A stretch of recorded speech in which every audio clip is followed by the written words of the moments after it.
Петропавлда өрлеу біліктілікті ағартыру институтында жаңартылған білім беру жағдайында мектептегі оқу-тәрбие үдерісін басқару атты оқу-тәрбие және әдістемелік бірлестік жетекшілері үшін арнайы курстар басталды. Бұл жайында толығырақ Лаура Тәліпованың бейнематериалында. Шараның маңыздылығы педагогтардың білім берудегі жаңашылдықты пайдаланудағы ерекшеліктеріне назар аудару және инновацияларды басқару үдерісінде кәсіби құзырлығын жетілдіруге бағыт беру. Өзгерістер көп жағдайда оқушыға бағытталып отыр.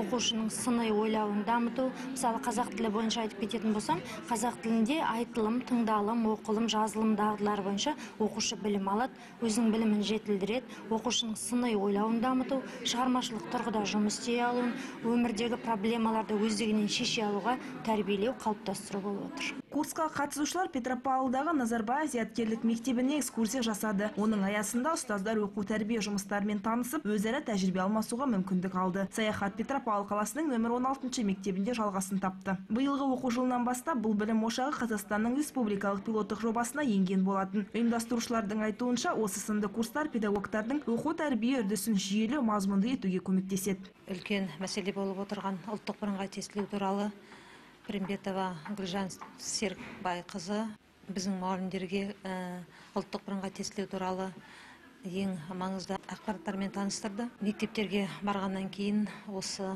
алған білімдерімізді қолданамыз деп ойлаймын.